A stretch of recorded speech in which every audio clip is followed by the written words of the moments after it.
Welcome back to another episode of The Only Playbook. We are back for week 5 previewing this. I am your host, Sweetcar, and joining me again is my good buddy, Jake. Jake, we did not record last week, a little bit of a hiatus, life changes happening, but here we are back. A lot of games to talk about, but man, oh man, we were supposed to record this yesterday, and then a flurry of injury after injury after injury kept hitting, and I was like, shit, we should probably wait as long as we can before Thursday Night Football to get all of the news. How are you feeling amidst all of these brutal injuries coming to surface?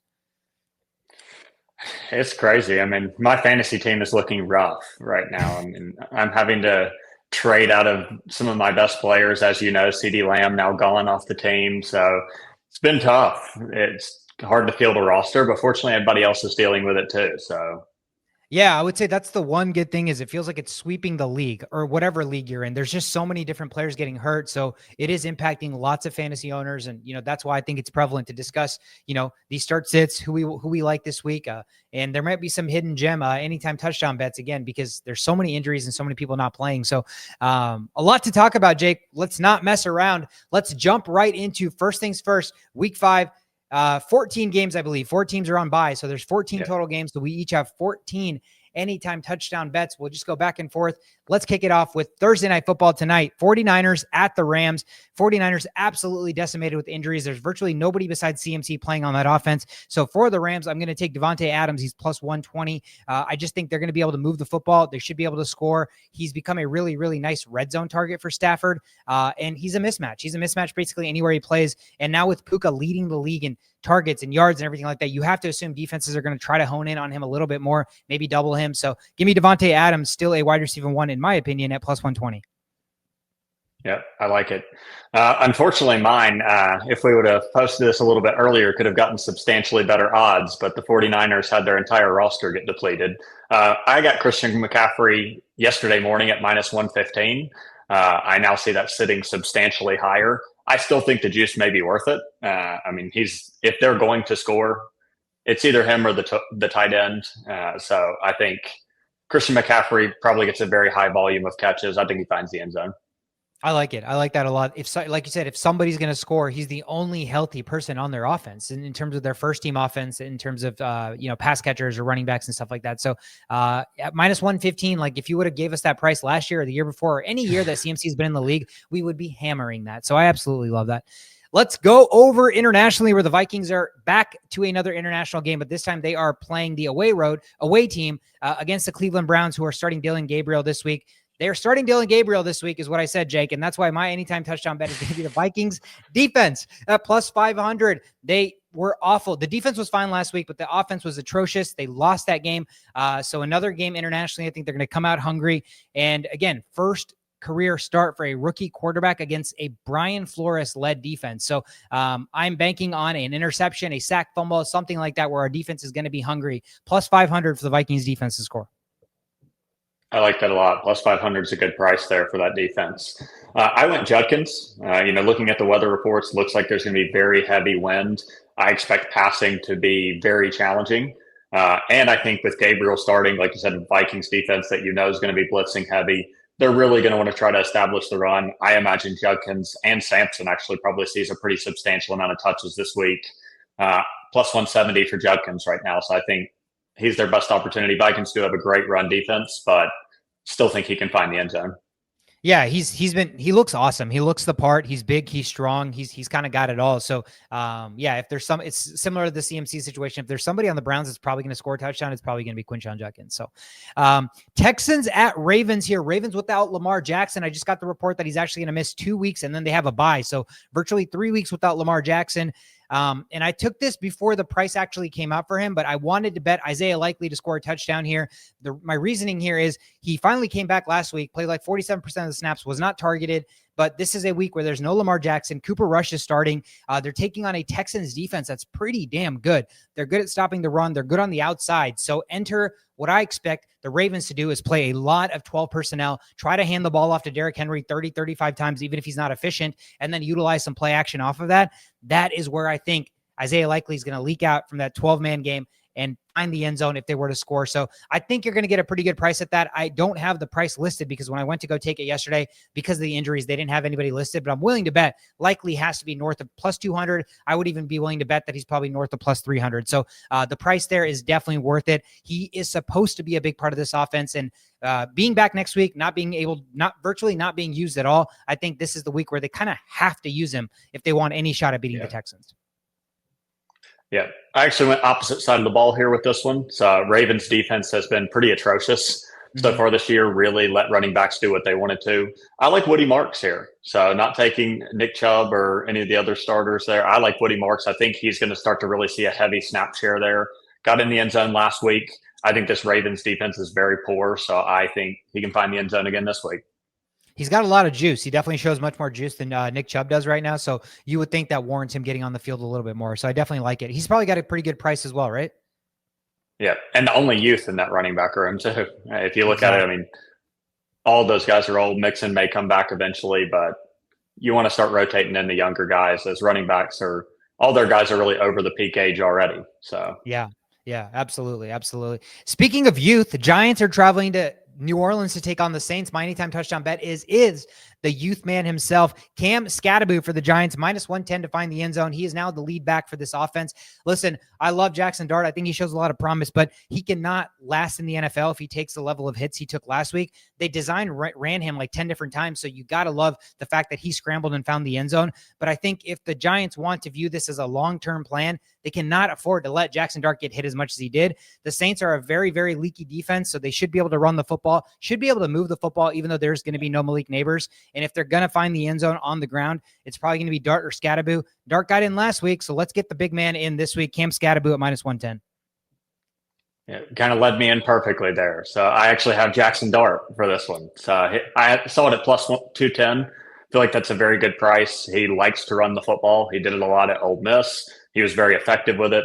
The Saints are not a very strong defense. I think he's going to get some rushing opportunities, even if it's off of the pass rather than designed runs. I definitely think you could see him get outside the pocket. No Malik Neighbors to throw the ball up to as a safety valve. I think he's going to use the legs a lot more than he even had to last week with the receiving core just being depleted. Yeah, like you said, there's not a lot of offense or players that you can kind of lean on, right? So I think basically if we were to flip a coin, I'd be willing to bet that one of our two anytime touchdown bets are going to hit this game. It's either going to be Dart or Scadaboo finding the end zone for the Giants for sure.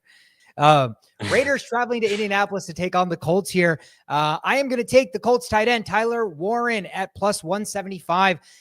We finally saw it, Jake. Was it last week that we finally saw him run a Wildcat offense where he was a quarterback, snap the ball, and run straight in the end zone? Something that I talked about before he got drafted, because Penn State loved utilizing him, not just from a Wildcat, but even under center as a quarterback to quarterback sneak the ball, kind of like a tush push type. This is how they're going to use Tyler Warren. They had so many opportunities last week where it was like 3rd and 1, 4th and 1. And I kept saying, let's quarterback sneak it with Daniel Jones. And they just would not do that. So that leads me to believe that they don't want to risk getting Daniel Jones hurt. They don't want to put him in those positions because they have Jonathan Taylor and they obviously now have Tyler Warren. So I see a world where they do utilize Tyler Warren much more in this type of play style. So quarterback sneaks, Wildcats, if they're in the red zone, I love Tyler Warren here at plus 175. His numbers right now this year, Jake, are on par. I know Brock Bowers is kind of having a down year so far, but they're averaging the same yards, receptions per game, yards per game, targets, yards per route run, and target share. So he has already established himself as an elite tight end in the NFL, and his usage is already warranting that, and it's only going to get better. Yeah, I'm actually right there with you this week. So I have Tyler Warren as my anytime touchdown scorer as well. I kind of see this as a similar thing to what the Packers have going. There's not a true wide receiver one there that's taken over the lion's share of the targets. So it goes to the tight end. He's getting most of Daniel Jones' targets. They have a very strong running back similar to the Packers. I think they're very comparable in how they do things. Tucker Kraft and Tyler Warren are really the key piece of that offense outside of the running back position. So I think he's going to get his targets. We just need him to find their way into the red zone. Absolutely. Absolutely. Another tight end I have here in the next game. Broncos are traveling to Philly to take on the Eagles. You would think I have the Eagles tight end, but I don't, Jake. I'm taking Evan Ingram for the Denver Broncos plus 360. He has been a massive disappointment to start this season. I think a lot of people expected him to be such a safety valve and blanket for Bo Nix, but there's been so much running, so much play action and deep ball throwing for Bo Nix, and a lot of it they haven't been able to convert with Franklin. So I just think this is a situation where Philadelphia is great stopping the run. They have some solid cornerbacks on the boundaries, but I don't trust their linebackers or their safeties to necessarily cover the tight end. So I think if the Broncos are going to move the football somewhere in the red zone, Evan Ingram, a guy that they paid money to come there, be the number one tight end, be that safety valve. I think it's finally a week where they have to utilize him. And so plus 360, I like the price. He's not going the whole season without scoring a touchdown. So I'm going to bank on one this week. Yeah. Perfect. So I went Jalen Hurts here. So I saw the price at under minus 150. Anytime I see Jalen Hurts under minus 150, it's a bet I just have to take. They did not have a successful touchdown push last week, I don't believe. They actually ran the fake to Saquon. So I think that's now going to be in team's head. I think they're going to come right back out, be ready to use the tush push again. You really don't want to be slinging the football around very much against the Broncos. Not that the Eagles have any desire to do that anyway. Or willingness or capability right now. Hurts Yeah. doesn't seem like he has the capability to do that. So I like Hurts anytime he's under minus 150. It's going to be a bet for me all year. I love that. I love that a lot. Cowboys Jets here in New Jersey. Sorry, I was going to say New York, but they play in New Jersey. I'm going to take Justin Fields here. The Cowboys have been one of the worst defenses in all of football against the run, against the pass. It doesn't really matter. Usually I've just been starting anybody that's taking on the Cowboys. Justin Fields on the ground, plus 130, rushing a touchdown in. I just think it's inevitable. I did like the Jets here as well, but I'm going Garrett Wilson. I got a plus 145 for Garrett Wilson. He's been playing extremely well this year, and that's clearly Justin Fields' number one target. I think there's a good chance that we see him get in the end zone against a very poor Cowboys secondary. I think he's going to get a lot of opportunities, and we know there's going to be a lot of points. Cowboys can't stop anything. I think Garrett Wilson's going to get in the end zone. I like it. What an awesome year he's having. Finally, kind of, playing into that true wide receiver one that we all expected him to be coming out of Ohio State. Yep. Miami Dolphins traveling to your Carolina to take on the Panthers here, Jake. I'm taking Devon Achane. I don't understand the price, to be honest with you. Minus 112 for the starting running back against a Carolina defense that literally is, I think, dead last against the run. That's why they've been so good against wide receivers, is because teams can just run all over them. They don't even need to pass the ball. I don't know why Achane is minus 112. So that seems like the freest of frees. I'm going to take it every day. Yeah, I like it. I actually went with the other running back in the backfield. So going to be going against the Panthers here, but I think they're going to spend quite a bit of time in the red zone, even with no Tyreek Hill. Our defense just isn't capable of stopping many teams right now. So I like Ollie Gordon plus 270. I feel like that's a very good price. We've started to see him really start to work into getting those goal line touches. I don't foresee if he starts getting those goal line touches that we can stop him from getting in the end zone. So I think Ollie Gordon has a good chance and a great price at plus 270. Seems like another game where we could both hit pretty easily. Yeah. The Bucs are traveling to Seattle to take on the Seahawks here. I am taking Chris Godwin for the Tampa Bay Buccaneers. Another week with no Mike Evans. Obviously, Igbuka's had an awesome, stellar season. The Seahawks are one of the best defenses in the NFL, so this by no means is going to be an easy game for the Buccaneers or even an easy touchdown for Chris Godwin. But at plus 240, he's slowly starting to get his legs under him. He played for the first time last week. Again, the Igbuka factor, slowly defenses are going to have to start adjusting and stopping Emeka Igbuka from going crazy. And again, I think Godwin is just a consistent force. And Tampa Bay with Baker Mayfield, even though they play good defenses at times, I don't know. I have this weird confidence that Baker Mayfield's going to get the job done. And if they're going to find the end zone this week, especially with Bucky Irving also hobbled, uncertain to play this week, let's go Chris Godwin and get his first touchdown of the year at plus 240. Yeah, I like it. I actually went Igbuka here. The odds weren't posted whenever I was going in and looking at him. So I think he's just been the most consistent for the team. I know he's going to get a large amount of targets. I think Chris Godwin's still trying to work back up to speed. Mike Evans still sidelined. Running backs getting depleted. I think Baker's really going to be slinging the football. So another good opportunity where we could see multiple touchdown passes, and hopefully both of our receivers see one. Would love to see that. Would love to see that. Arizona Cardinals are hosting the Tennessee Titans here this week. Keeping it easy here, man. I'm taking Trey McBride plus 140. James Conner's out for season. Trey Benson is on the IR. They had to bring up Michael Carter from the practice squad, and he's going to be splitting time with DeMercado. So I don't know how much of an effective running game they're going to have. We already know how bad the Tennessee Titans are in general. So I think if the Cardinals are getting into the end zone, get it to your best weapon, and that is Trey McBride plus 140. I'm taking it. Yeah, I like it. I went Kyler Murray here plus 220. Feel like it was a very good price. He has scrambled quite a bit this year. He really likes to get outside the pocket. I think that they really don't have a huge running game, like you said. So I think there's a really good opportunity that his legs get utilized a little bit more to make up for the fact that they're lacking in the running back room right now. Yeah, he was the other guy I looked at as well. I really think there's a good chance he's scrambling one into the end zone this week with the lack of a running game. The Chargers are hosting the Commanders here. I didn't see the price for this one, but I'm not going to lie to you. There's very few players on the Chargers this week I don't like to score. I think almost everybody could score, but I'm just going to take the layup. I'm going to take Omari and Hampton. I want to say there's probably a good chance his price is pretty juiced right now. When I put this in yesterday, his price hadn't been updated because they're still waiting on the injury report for the Commanders. But nonetheless, lead bell cow running back right now, 89% on the field last week. And again, no Najee Harris. So he is all they have in the backfield, basically. And again, I think you could go any which way for the Chargers, but give me Omari and Hampton here.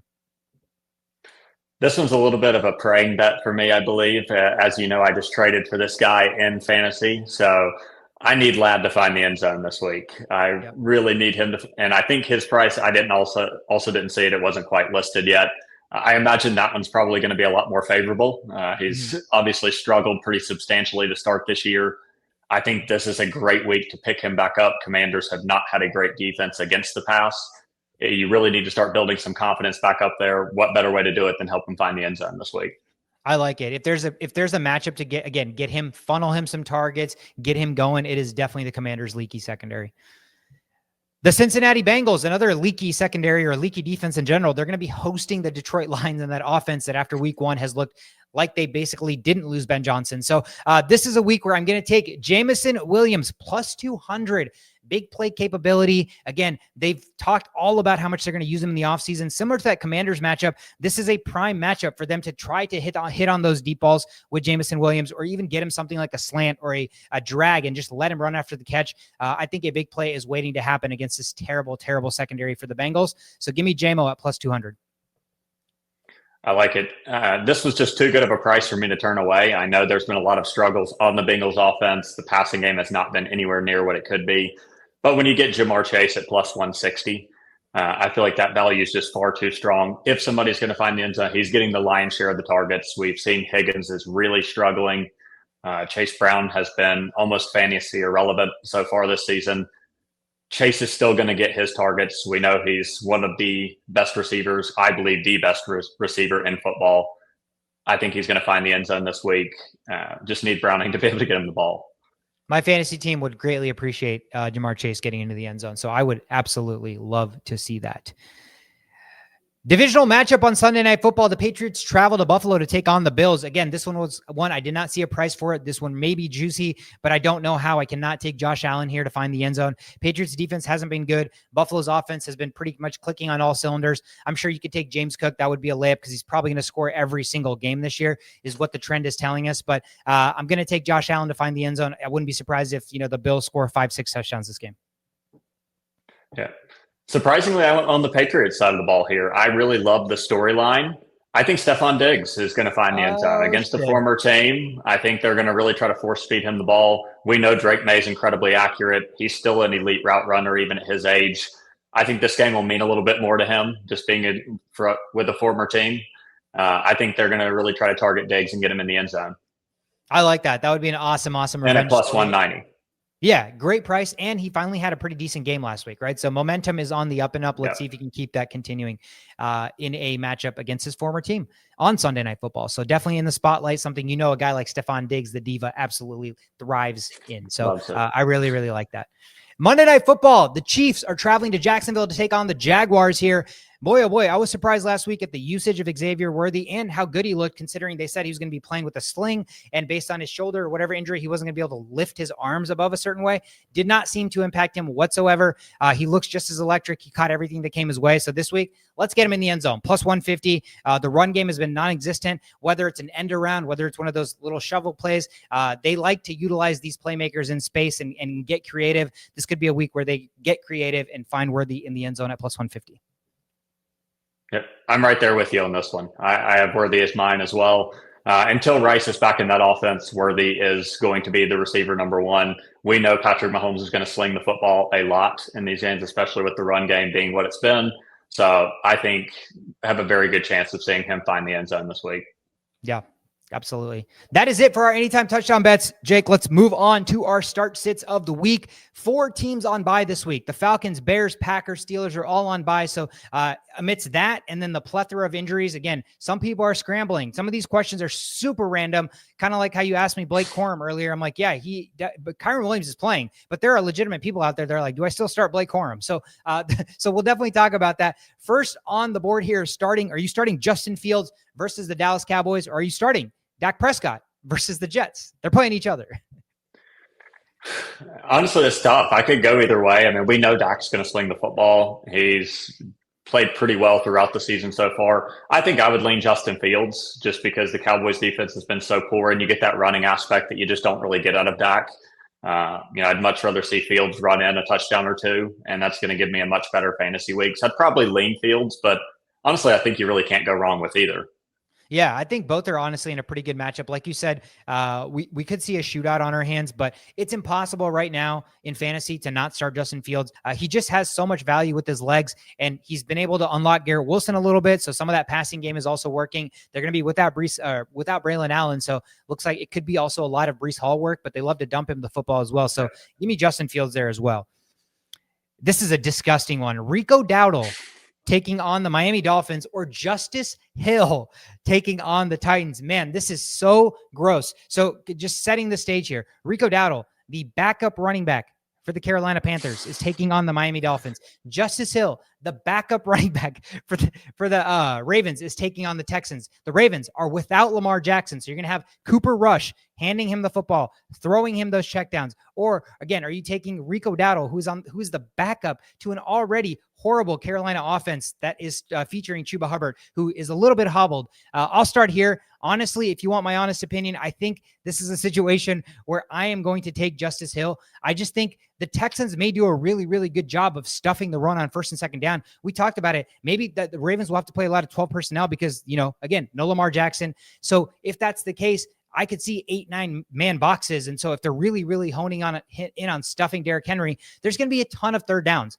And Cooper Rush, is not somebody I'm expecting to sling the football down the field and make amazing throws. He's going to use a lot of checkdowns. He's going to try to find his safety valve. And Justice Hill has even been that for Lamar Jackson. So I expect him to kind of be that even more so for Cooper Rush. Neither player is probably going to have a great week. It's not going to be like, oh my gosh, what a boom. But out of the two disgustingness, I have a slight lean towards Justice Hill. Yeah. Yeah, I mean, I feel pretty similar. I think maybe I would lean towards Rico just because the Dolphins' defense being so poor. I think the Panthers, Bryce has struggled to move the ball a little bit this year, but he's started to play a little bit better, had some good second halves. I think if there is a week for him to wake up, it would be against the Dolphins. Rico has been kind of sneaky getting a few of the goal line carries. I don't understand why that's the case. I think Chuba is capable and significantly better at that role, but for whatever reason, we really like Rico down near the goal line. So I think he may give you a boom bust potential and might be able to find the end zone. I think we could actually put up a lot of points on the Dolphins. So I would probably slightly lean Rico, but he's probably going to get less snaps as well. Yeah, that's the thing. It seems like maybe more snaps for Justice Hill, but like you said, based on how bad that Miami defense is, Rico could sneak into the end zone. So one may get more work, but if you're banking on kind of who's going to score a touchdown, I would definitely lean Rico to get in the end zone. So Bucky Irving is currently on the injury report. He's questionable to return. So let's say this is hypothetically, if no Bucky Irving, would you start Rachaad White against that Seattle defense? Would you start Tony Pollard against Arizona? Or would you start DeMercado against Tennessee, who again, DeMercado is splitting time with Michael Carter for the Arizona Cardinals? So I'd probably lean Tony Pollard here. Just purely on a volume standpoint, I think that's going to be your best option. Pollard's going to get a lot of touches. that Tennessee offense has struggled substantially, but Pollard's probably going to see 15 to 20 touches on the game. There's really not any competition in the backfield until Spears is back and fully healthy and up and running. So just from a volume standpoint, I'd probably lean Pollard because White, I just don't want to see against that Seattle defense quite as much as I'm comfortable starting someone against Arizona. Yeah, I'm the same way. Right now, this is a situation where you have to play the volume game. If Bucky's out, we don't know for sure what the split's going to be between Sean Tucker and Rachaad White. Rachaad White really fits into that third down pass catching role. So there's a world where Tucker's the first and second down guy and White's strictly there on third downs or spelling him whenever he's out. So they're definitely going to mismatch or mix and match and use both of them. So I think the one guy that's the constant in their offense right now, like you said, is Tony Pollard. He's been underwhelming considering he is the guy. You would have expected him to have slightly better outputs so far, but again, you can't knock the volume. And sometimes when you have like three pretty average running backs, you're definitely going to lean the guy that's getting the work or going to be on the field a little bit more. We're starting 2 or 3 of these guys here, Jake. Jamar Chase. I didn't think he'd ever be in a start sit, but Jamar Chase versus Detroit. Keenan Allen versus Washington, or Jalen Waddle at Carolina. Start 2 of 3 here. Just purely out of principle, I have to start Jamar Chase. And you would hate to be that person that benches him. Similar with what I said about A.J. Brown. Unfortunately, that's not come to fruition quite yet. But, he's just one of those guys. I just can't forecast putting the best wide receiver in the NFL on the bench. I would maybe lean Waddle as the second start for me. I do think Malik Washington is going to get quite a bit of action this week. I'm sure everyone's seeing him all over X feeds exactly like I am as the waiver wire ad of the week. But Waddle's still the wide receiver one here. That's where he's going to be getting the lion's share of the receiver targets, I believe. So I'd probably lean Waddle just off of the speed and high big play potential. But Keenan Allen's gotten a lot of volume too. So. Yeah, and that's the thing, right? Like we just talked about it. Carolina's run defense has been so bad. How much, like a team that loves to run the ball, if they can run it effectively with Mike McDaniel, how much are they going to even need to pass the football if they're just gashing the Panthers for like 6-7 a carry, especially with a guy like Devon Achane, who's a home run waiting to happen every time he touches the football. Like you said, I do like Jalen Waddle, especially now rest of season with no Tyreek Hill. In previous years with no Tyreek Hill or being the number one receiver on an offense, he's usually been a solid wide receiver too, and solidified himself as that. So I think there's a world where now you don't have to feel as guilty or kind of boom bust if you're playing a guy like Jalen Waddle. But like you said, the Commanders secondary is so bad. I don't know if this is predicated on your hope that you traded for Ladd and you're hoping Ladd outplays Keenan Allen. And so that's kind of like the manifestation coming into play there. But you're right. I don't think there's a bad choice here. I think all 3 of these have pretty good matchups. But you're right. If I'm with you, if I had to pick 2 of 3, I'm going to go Chase Waddle just because there's a lot of mouths that can eat for the Chargers right now with Quentin Johnston just emerging as the best receiver in football, apparently. So we have next Michael Carter, the new running back for the Arizona Cardinals taking on Tennessee, or would you start Blake Corum, the backup to the Rams, playing on a short week on Thursday night tonight against the 49ers? So I actually am starting Michael Carter against you this week in our Dynasty League. I don't have Blake Corum, so I didn't have this specific situation, but I would still probably lean Michael Carter. I just think Blake Corum's not going to get the volume. Also 49ers defense is pretty strong. Definitely not a bad defense there. Tennessee's pretty good as well, but I think Carter's going to get a lot more touches. From what I've been reading, he's going to be the largely first and second down back. So he's going to be getting a lot of those touches, a lot of the handoffs. So I think that's where I would lean, go Michael Carter. Yeah, again, this is a situation where you're playing like who you think is going to be on the field and touch the ball more versus who you think has the potential to possibly get into the end zone. And I was thinking about it like short week, Kyren Williams is a little bit older. The Rams do a good job of kind of spelling their running backs on like when they play on Thursday night after a Sunday game. So this could be a week where Corum's on the field a little bit more and, somewhere in the red zone, if he scrambles into the end zone, finds a touchdown, I wouldn't be surprised. But like you said, Michael Carter, there's a good chance he's going to see the field on first and second down. DeMarcado might be their third down pass catcher, but it's a volume play despite how disgusting it may sound on paper. This one's an interesting one for me, Jake. I'm kind of tossing this one up in the air. Devontae Smith is taking on the Denver defense, or Trey Tucker taking on the Colts. Now, again, keeping in mind, Devontae Smith taking on Denver, PS2, almost most likely will shadow AJ Brown. Riley Moss, their cornerback 2, has been getting absolutely torched by whoever the other guy is, that plays against him. And now Trey Tucker is in a situation where he's actually been really, really good, seen a lot of volume. The Colts are a good offense. They should probably score quite a bit of points. And so the Raiders could be playing from behind, and Trey Tucker could see a lot of slop. So I don't know which way you lean here. I've been up in the air on this one. It's tough because, Trey Tucker, I think, is very, very boom or bust. We've seen he had the 1 week where he couldn't stop finding the end zone. Every other week he's been about 2 to 3 points. So I would maybe lean towards Devonta Smith here just because, like you said, PS2 is not really going to spend a lot of time on Smith. Denver still does have an unbelievable defense, so I don't love starting any receivers against them, especially when you play for the Eagles and Hurts doesn't pass the football. But I'd probably lean that direction just because Trey Tucker has been 95% bust.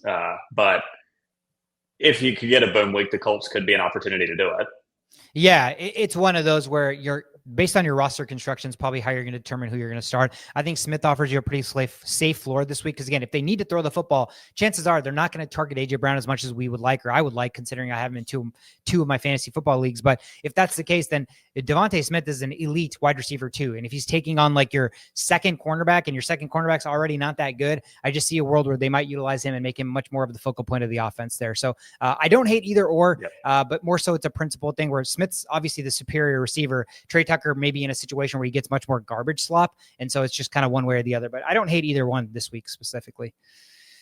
Yeah. That is all I have for start sits here this week. Let's real quickly run through our booms and our busts. My boom this week, Jake, is going to be Justin Herbert. We already talked about it. The Commanders, pass defense, bottom 6 total passing yards, bottom 6 passing yards per game, 4th most passing touchdowns allowed so far this year. And think about this. They're the 4th most passing touchdowns allowed, and these are the quarterbacks they faced. Russell Wilson, Geno Smith, Michael Penix, and Jordan Love, who's good. So like 3 or 4 of those quarterbacks like aren't elite quarterbacks that you should just be letting sling the football all over you. And so the fact that they've given up the 4th most passing touchdowns, and that's the array of quarterbacks they faced, enter Justin Herbert, who is absolutely exploding with this offense right now. Weapons everywhere. Quentin Johnston's Megatron 2.0.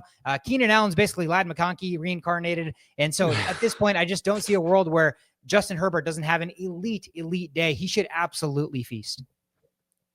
Yeah, I think that's a great one. For my boom of the week, I have Chris Olave. So we've seen the targets have absolutely been there. The Giants defense has struggled. We saw, Cowboys put 1 million points on them. So it's a defense that's not, they have a great pass rush. The secondary has been struggling. I think Chris Olave is going to continue to get a lot of targets, probably 10, maybe even 15 targets in a game like this. So I really think it's going to be a good week for Chris Olave to finally turn some of those targets into a good performance. My bust this week, Jake, is going to be Jordan Mason, running back for the Vikings. They are without 3/5 of their offensive line. Center's out. Right tackle's out. Left guard is out. So you're looking at a situation where they're already so decimated, and now they're taking on the Browns run defense that is the best in the league. The best. You heard it right. The best. Week 1 against the Cincinnati Bengals. The Bengals averaged a measly 2 yards per carry, Jake. Okay, but their running offense sucks, right? So that's a horrible comparison. All right, week 2, the Baltimore Ravens, one of the best running teams in all of football. They have a dynamic duo in Lamar Jackson and Derrick Henry. Surely they gashed the Browns, right? Surely. Nope. 2.1 yards per carry. Week 3, the Green Bay Packers and Josh Jacobs, they're absolute monster that they feed the ball to, 2.6 yards a carry. And week 4, if not for Jahmyr Gibbs being such a human gadget, fidget, just incapable of being tackled, they would have been awful that week as well, and still only 3.8 yards a carry versus the Lions. So no team has averaged even 4 yards a carry against this defense, and now you're without 3/5 of your offensive line. You're starting Carson Wentz. The wind is going to be blowing at 35 miles an hour, which means they're going to stack the box, daring you to throw the football. I just don't see a world where Jordan Mason is going to be that effective. And now they're using Xavier Scott in 3rd down situations as well. So no pass catching for Jordan Mason. That really, really hinders his fantasy upside. So he's got massive, massive bust potential this week. Yep, I completely agree with you there. I mean, it's going to be a very challenging game playing against the Browns. I saw a stat that said that the Browns are averaging first contact on running backs is -2 yards. They're making contact in the backfield before you're even getting anything. So, yeah, I think it's going to be a very tough week. With 3 backup offensive linemen this week now, that might even be -4 yards. So Mason is in for a rude awakening this week. Yep. My bust is Chase Brown. It's been pretty consistent throughout the year. I think he's really going to continue to struggle. I just don't foresee him becoming a huge part of this offense really until Burrow's back. Unless they trade for a quarterback, they can find somebody else that can plug and play. Chase Brown's borderline benchable at this point for me. So I think he's going to just continue to trend down for the time being, unfortunately, which I thought very highly of Chase Brown coming into the year, but can't forecast Burrow getting hurt. So I think if it were me, I wouldn't be playing Chase Brown this week. Yeah, hopefully. I don't know that a lot of people are afforded that luxury to have a backup option to replace for Chase Brown, but I'm in that boat. I have Chase Brown in our dynasty league, and I was benching him because I was starting Trey Benson, and now Trey Benson's on the IR. So enter Chase Brown right back into my lineup for him to get a measly 3-4 points because the Jake Browning just doesn't dump him the football. So it is unfortunate for that offense as a whole. Yeah. My kicker this week, Jake, is taking on your Carolina Panthers. It's Riley Patterson for the Miami Dolphins. All of the reasons we've already outlined. I don't know that the Panthers are going to be able to stop this offense much. Again, they're without Hill, so there is a world where they struggle to get in the red zone to actually score touchdowns every single time they move the ball. Now, if they can't stop the run, then obviously the whole entire story it's in itself, and that's what the Panthers have struggled to do. But this is a world where I see that because they know that there's only one receiver on the outside really that they have to fixate on. Darren Waller's back, but I know he caught 2 touchdowns, but he was only playing, I think, like 25% of the snaps. So he's still getting acquainted into the offense. He could be a red zone threat for sure because of his size. But if he's not playing a full allotment of snaps, they don't really have a big guy to throw the football to in the red zone. And so if they're not running the ball in, there could be some drives that get stalled out. And the Miami Dolphins can just sit there and put as many points as possible on the board, even if they have to kick field goal after field goal after field goal, because I don't trust the Carolina Panthers to kind of reciprocate that on offense or, again, stop them enough to where Patterson's not a factor. So I just think he's going to have plenty of extra points, and he's going to have enough opportunities to kick the ball to get an easy 10 points. Yeah, I got a real sleeper one here at the kicker position. So I went Chad Ryland for the Cardinals. So right now he's rostered in 3% of leagues on Sleeper. He's averaging 10 points a game. If you look at the season so far, he's averaging right at 10 points a game. I think the Cardinals are going to be able to move the ball against the Titans. I don't feel as optimistic about them finding the end zone consistently. So I think this is another great opportunity where you could see him hit 3 or 4 field goals throughout this game, give you another 9-12 points against a Titans team that isn't a horrible defense, but it's one where the Cardinals struggle to find the end zone, gives you a lot of field goal opportunity. And he's rostered in 3% of leagues. So if you need one this week, great place to find one. I imagine he's going to be available. Yeah, it seems like he's widely available. If you're in that 3% of leagues and you're playing in really, really competitive stuff, man, kudos to you. But otherwise, you should be able to pick them up. Speaking of the Cardinals, though, that is going to be my hidden gem defense this week. I'm taking the Arizona Cardinals at home against that same Tennessee offense that has been so atrocious. Cam Ward, rookie quarterback, still figuring things out. Calvin Ridley's been a massive disappointment, so Alec Iamaner's been stepping up, and Tony Pollard's been inefficient, although he's getting a lot of the volume. So that offense has just been not attractive in any facet whatsoever. And so anytime a defense is facing them, I feel like they offer a pretty good matchup. And Arizona's defense is actually sneaky pretty good. So you're getting them at home. To me, it's just a matchup play. I think they're 13th right now in fantasy football in terms of total points. So no brainer for me based on the matchup. Yeah. I really love the Colts here. So they're actually a sneaky top 10 defense this season. I think a lot of people don't realize that, but they've actually played pretty well on the defensive side of the ball. They're playing against the Raiders this week. Only rostered in 21% of leagues. So about 1 in 5, they're going to be rostered. Really good opportunity to go pick up a team that I think has a good opportunity to put up some good points this week with a Raiders team that has moved the ball okay, but hasn't been a lights out offense by any stretch of the imagination. Gino loves giving the other team the football, so you know you're good for at least a couple of turnovers. Last sneaky, I had another defense that I put on here after all this news. Rams defense. They were a defense that I picked up last minute, so I forget how available they are, but they seem to be available in one of my most competitive leagues. They're basically taking on an entire second unit. Mac Jones, their starting receivers are Kendrick Bourne and Demarcus Robinson because Ricky Pearsall, Juwan Jennings are both out. Jake Tongas is their starting tight end because George Kittle's out. So CMC is quite literally their only starting offensive weapon. And that is just not a good place to be because he is older.